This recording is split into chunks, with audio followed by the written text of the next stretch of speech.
True, nervous. Very, very dreadfully nervous I had been and am. But why will you say that I'm mad?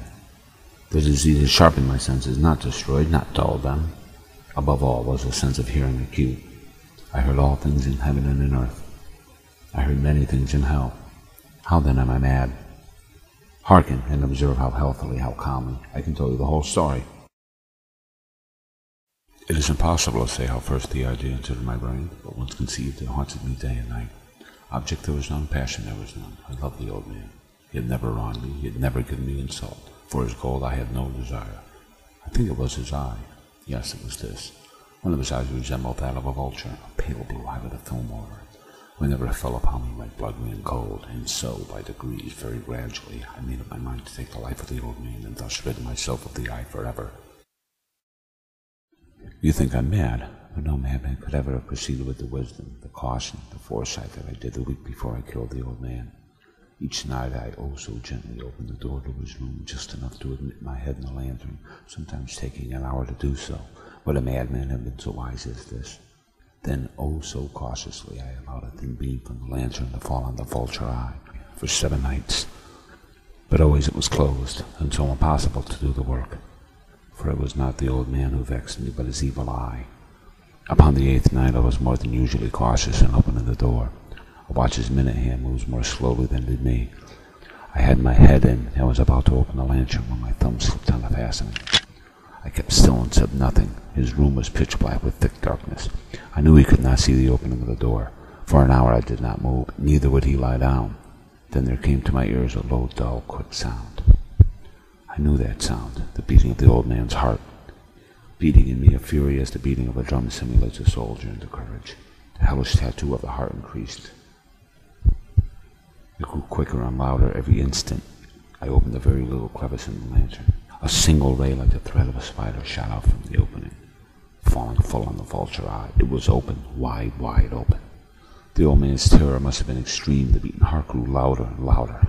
I thought the heart would burst, ever quicker and louder. I feared a neighbor would hear the sound. The old man's hour had come.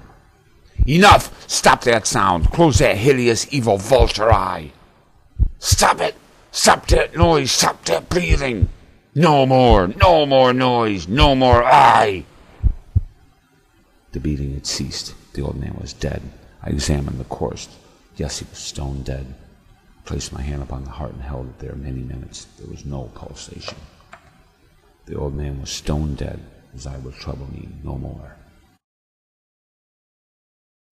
If you still think me mad, you will think so no longer when I describe the wise precautions I took for the concealment of the body.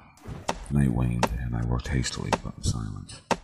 I took up planks from the flooring of the chamber and deposited it all between the scannings. I then replaced the board so cleverly, so cunningly, that no human eye, not even his, could have detected anything wrong. There was nothing to wash out, no stain of any kind, no blood spot whatsoever. I had been too wary for that. When I had made an end of these labors, it was 4 o'clock, still dark as midnight. As the bell sounded the hour, there came a knocking at the street door. I went down to open it with a light heart. For what had I now to fear? There entered 2 men who introduced themselves with perfect suavity as officers of the police. A shriek had been heard by a neighbor during the night. Suspicion of foul play had been aroused. Information had been lodged to the police office, and they, the officers, had been deputed to search the premises. I smiled, for what had I to fear? I bade the gentleman welcome. The shriek, I said, was my own in a dream. The old man I mentioned was absent from the country. I took my visitors all over the house. I bade them search well. I led them a length through the chamber. I showed them his treasures, secure, undisturbed. The officers were satisfied. My manner had convinced them. I was singularly at ease, and while I answered cheerily, they chatted of familiar things. But ere long I felt myself getting pale and wished them gone. My head ached, and I fancied a sound in my ears. It was a low, dull, quick sound, much such as the sound a watch would make when enveloped in cotton. I gasped for breath, and yet the officers heard it not. I talked more quickly, more vehemently, but the noise steadily increased. I arose and argued about trifles in a high key, but the noise steadily increased. Why would they not be gone? Oh, God, what could I do? It grew louder and louder, louder, and the man still chatted pleasantly and smiled. Was it possible they knew not?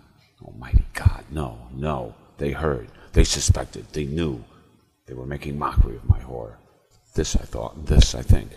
But anything was better than this agony. Anything was more tolerable than this derision. I could bear those hypocritical smiles no longer. I felt that I must scream or die, and now again, hark, louder, louder, louder! Villains, I shrieked, dissemble no more. I admit defeat, tear up the planks. Here, here, here is the beating of his hideous heart.